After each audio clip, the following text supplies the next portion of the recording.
Guys, welcome to my channel Infinity. आज की ये वीडियो बहुत इंपॉर्टेंट है क्योंकि आज की इस वीडियो में हम कंपैरिजन करेंगे बैंकिंग टेस्ट सीरीज़ के 2 बिग प्लेयर्स का, Testbook and Oliveboard. कई स्टूडेंट्स ऐसे भी होंगे जो दोनों ही टेस्ट सीरीज़ ले लेते हैं लेकिन किसी एक का भी प्रॉपर यूज़ नहीं करते। ये वीडियो खासकर उन सीरियस एस्पिरेंट्स के लिए है जो अपने मनी को वैल्यू करते हैं और एक सही डायरेक्शन में अपनी बैंकिंग की तैयारी करना चाहते हैं। तो चलिए वीडियो को स्टार्ट करते हैं। अगर आपने मेरे चैनल को अभी तक सब्सक्राइब नहीं किया है तो फटाफट जाके मेरे चैनल को सब्सक्राइब कीजिए और अगर एंड में वीडियो पसंद आए तो वीडियो को भी लाइक ज़रूर करना। अगर आप बिगिनर हो और अपनी तैयारी अभी आपने स्टार्ट करी है तो गाइडली का आप ये सुपर प्लान ले सकते हो। इसके अंदर आपको वीडियो कोर्सेज भी मिलेंगे, पीडीएफ कोर्सेज भी मिलेंगे, टेस्ट सीरीज भी मिलेगी और साथ के साथ काउंसलिंग भी मिलेगी। आप मेरा कोड AM12 यूज़ करके काफ़ी अच्छा डिस्काउंट ले सकते हो। तो चलिए वीडियो को स्टार्ट करते हैं। यहाँ पर हम टेक्स्ट बुक और ऑली बोर्ड को इन 4 पैरामीटर से जज करेंगे कि कौन सी टेस्ट सीरीज बेटर है। सबसे पहला आता है interface with respect to actual exam. तो मैं पहले आपको बता देती हूँ एक्चुअल एग्जाम का इंटरफेस कैसा होता है।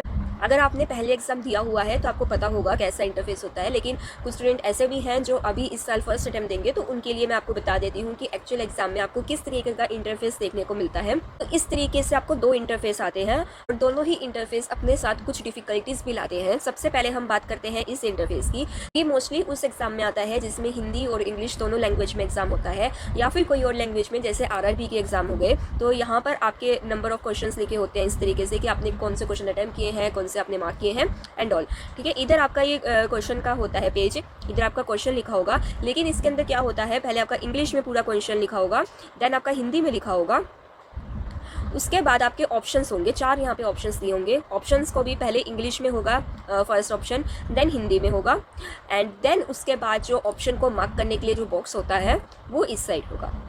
ओके, एंड इसी तरीके से जो सेकंड होगा ऑप्शन वो आपका यहाँ पर होगा इंग्लिश में और हिंदी में, देन उसका मार्क करने के लिए यहाँ पे होगा। अब क्या होता है कि स्टूडेंट को बहुत जल्दी होती है, एग्जाम देते हैं, ऑब्वियसली टाइम चल रहा होता है, टाइम काफ़ी कम होता है। तो क्या होता है, अगर किसी स्टूडेंट को सेकंड ऑप्शन टिक करना है तो वो जल्दबाजी में क्या करता है, ये वाला ऑप्शन टिक कर देता है जो है फर्स्ट ऑप्शन। तो ऐसी गलती काफ़ी ज़्यादा होती है खासकर RRB के एग्जाम्स में। तो इसलिए आपको ऑप्शन अच्छे से देखे टिक करना है कि आप कौन से ऑप्शन पर टिक कर रहे हो, क्योंकि आप देख सकते हो बहुत कन्फ्यूजिंग होता है, क्योंकि इंग्लिश के सामने सबसे पास ये फर्स्ट ऑप्शन का ही बॉक्स होता है तो जल्दी में स्टूडेंट इसको टिक कर देता है, लेकिन आपको ऐसा नहीं करना। ओके, सेकंड इंटरफेस इस तरीके से होता है। यहाँ पर आपके क्वेश्चंस होते हैं जैसे उधर थे। ओके, इधर होता है क्वेश्चन की हेडिंग, जैसे कि इंग्लिश में अगर आपको एरर फाइंडिंग के क्वेश्चन है तो इधर एरर फाइंडिंग की हेडिंग होगी।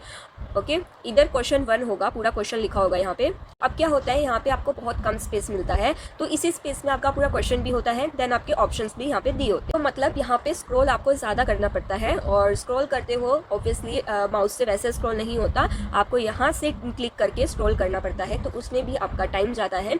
तो इस तरीके से 2 इंटरफेस होते हैं। अब हम देखते हैं कि इन दोनों इंटरफेस से सबसे ज़्यादा सिमिलर कौन सा है, टेक्स्ट बुक या ऑली बोर्ड।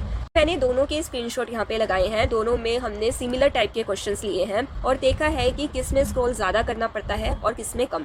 यहाँ पर हिंदी और इंग्लिश दोनों में आपको दिया होता है। आप ऑली बोर्ड का देख सकते हो, यहाँ पर क्वेश्चन आपका कंप्लीट नहीं हुआ और इतना स्क्रॉल आपका बचा हुआ है, और वहीं टेक्स्ट बुक पर यहाँ पर आपका क्वेश्चन कंप्लीट हो गया है एंड आपका कम स्क्रॉलिंग का है। तो ऑलमोस्ट दोनों सेम ही है, मुझे ज़्यादा डिफरेंस नहीं लगता इनके इंटरफेस में। अगर आप टेक्स्ट बुक पर थोड़ा सा जूम करके एग्जाम दोगे तो यहाँ पर भी आपको स्क्रॉल ज़्यादा करना पड़ेगा। तो दोनों का सेम है, लेकिन एक ऐसा फैक्टर है जो बहुत इंपॉर्टेंट है और इन दोनों में से किसी एक टेस्ट सीरीज को दूसरी टेस्ट सीरीज से ज़्यादा बेटर बनाता है इन टर्म्स ऑफ इंटरफेस, वो है मेंस का पैटर्न। अब आपको पता है कि कुछ सालों से मेंस का जो एग्जाम पैटर्न है वो चेंज हो गया है। वहाँ पर section A and section B करके आता है, जिसमें सेक्शन A में 1 मार्क्स के क्वेश्चन होते हैं एंड सेक्शन B में 2 मार्क्स के। ये सब सेक्शन में आता है। लाइक अगर आपके रीजनिंग का सेक्शन चल रहा है तो उसके अंदर भी 2 तरीके से सेक्शन डिवाइड होते हैं।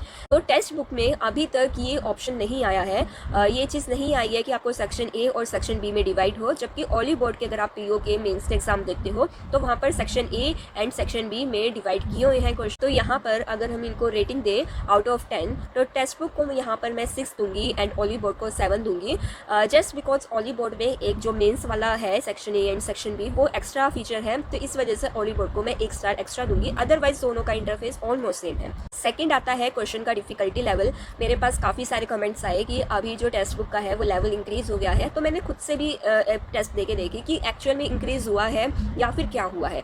तो मैंने जब टेक्स्ट बुक का टेस्ट दिए तो उसके अंदर मुझे पता लगा इन्होंने क्वेश्चन का डिफिकल्टी लेवल तो इंक्रीज़ किया है, बट किस तरीके से क्वेश्चन को लेंदी बनाकर, जबकि एक्चुअल एग्जाम में ऐसा नहीं होता। एक्चुअल एग्जाम में जो क्वेश्चन होता है वो काफ़ी ट्रिकी आता है। कि तुम उसको डीकोड नहीं कर पाते। अगर तुम उसको डीकोड कर लोगे तो वो आसानी से सॉल्व हो जाएगा, लेकिन उसको डीकोड करना सबसे ज़्यादा मुश्किल होता है। तो हाँ, टेक्स्ट बुक का डिफ़िकल्टी लेवल इंक्रीज़ हुआ है, लेकिन अभी भी मैं बोलूँगी ओली बोर्ड का डिफ़िकल्टी लेवल ज़्यादा है as compare to Testbook. यहाँ पर भी एक मेजर फैक्टर है जो इन दोनों को अलग करता है, वो है इंग्लिश का सेक्शन। इंग्लिश एक ऐसा सब्जेक्ट है जो बहुत स्कोरिंग है, जिसमें स्टूडेंट काफ़ी अच्छा स्कोर कर सकता है बहुत कम टाइम के अंदर। तो मैंने इन दोनों टेक्स्ट बुक में इंग्लिश का जो सेक्शन है उसको कंपेयर किया, और मैंने देखा जो टेक्स्ट बुक के जो इंग्लिश का लेवल है वो इतना अच्छा नहीं है जितना ओली बोर्ड का है। जैसे कि जो एग्ज़ाम में है वो डबल फिलर ज़रूर आते हैं, और धीरे धीरे एग्ज़ाम का डिफ़िकल्टी लेवल इंक्रीज़ हो रहा है। पैसेज को भी ले लो तो धीरे धीरे मुश्किल आ रहे हैं पैसेज। तो अगर हम सिर्फ इंग्लिश को लें तो टेक्स्ट बुक का लेवल थोड़ा सा इजी है as compare to Oliveboard. तो इसलिए डिफ़िकल्टी लेवल में मैं टेक्स्ट बुक को 7 स्टार दूंगी एंड ओली बोर्ड को 8 स्टार्स दूंगी। और आता है सॉल्यूशंस एंड एनालिसिस। मैं 1 साल पहले यही सेम वीडियो बनाई थी, जिसके अंदर मैंने बताया था कि जो उसका सॉल्यूशन और एनालिसिस है ओली बोर्ड का, वो थोड़ा सा वीक है। वहाँ पर अच्छे से एक्सप्लेन नहीं करते हैं और एनालिसिस भी थोड़ा सा कम बताते हैं। लेकिन अभी ओली बोर्ड ने काफ़ी इंप्रूव कर लिया है। मैंने उनके सॉल्यूशंस देखे, काफ़ी अच्छे से एक्सप्लेन कर रखे हैं। लेकिन फिर भी मैं आपको यही बोलूँगी, जो टेक्स्ट बुक का जो सॉल्यूशन का एरिया है वो ज़्यादा बिगिनर फ्रेंडली है as compare to Oliveboard. Oliveboard में आपको डायरेक्ट उसका सॉल्यूशन मिल जाता है, कोई शॉर्ट ट्रिक नहीं बताई जाती या फिर कोई एक्स्ट्रा नॉलेज नहीं बताई जाती। जबकि टेक्स्ट बुक में एक्स्ट्रा नॉलेज भी बताते हैं, शॉर्ट ट्रिक होती है किसी क्वेश्चन की तो वो भी बताते हैं।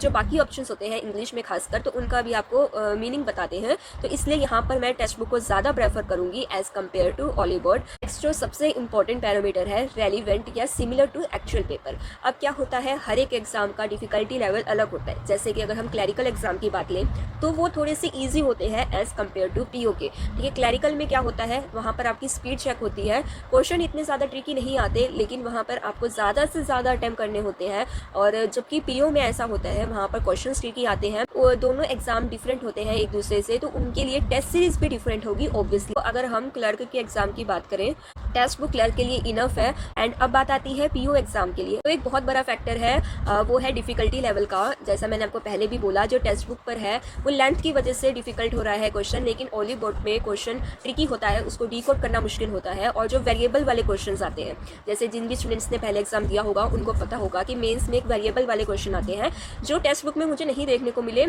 होंगे शायद एक आध होंगे, लेकिन ओली बोर्ड में काफ़ी अच्छे तरीके से वेरिएबल वाले क्वेश्चन हैं, तो आप वहाँ से प्रैक्टिस कर सकते हो। तो अगर हम एक्चुअल एग्जाम से सिमिलर बताएं पीओ के लेके, तो यहाँ पर ओली बोर्ड ज़्यादा बेटर है एज़ कम्पेयर टू टेक्स्ट। अब आते हैं कंक्लूजन पर कि कौन सी टेस्ट सीरीज़ हम ऑप्ट करें, क्योंकि मैंने तो बता दिया कि कोई पैरामीटर में टेक्स्ट बुक अच्छा है, कोई में ओली बोर्ड, लेकिन इन दोनों में से ले कौन सी। तो मैं आपको यही बोलूँगी, प्रीलिम्स और मेंस दोनों के लिए अलग अलग टेस्ट सीरीज़ होती हैं।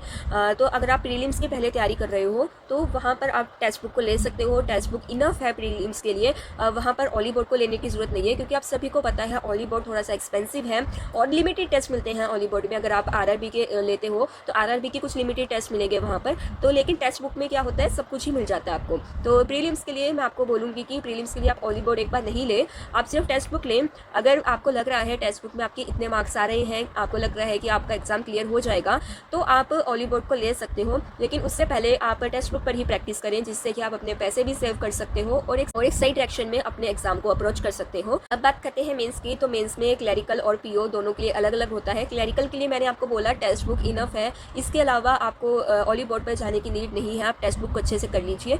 क्लैरिकल के लिए प्रीलिम्स और मेंस आपका दोनों क्लियर हो जाएगा। अब पीओ की बात करते हैं, पीओ के लिए टेक्स्ट बुक इनफ नहीं है। ओली बोर्ड में इस टाइप के क्वेश्चंस हैं, अगर आप ओली बोर्ड की प्रैक्टिस अच्छे से कर लेते हो, फॉर मेंस कह रही हूँ मैं, तो आप आराम से मेंस को क्लियर कर सकते हो। प्रीलिम्स के लिए आप टेक्स्ट बुक यूज़ कर सकते हो। तो गाइस, वीडियो से थोड़ी सी भी हेल्प मिली हो तो वीडियो को लाइक ज़रूर करना। कोई और डाउट्स हैं तो आप कमेंट सेक्शन में पूछ सकते हो। अगर आपको कोई और टेस्ट सीरीज़ का कंपैरिजन चाहिए तो आप कमेंट सेक्शन में बताइए, एंड मेरे चैनल को सब्सक्राइब करना मत भूलना। Thank you.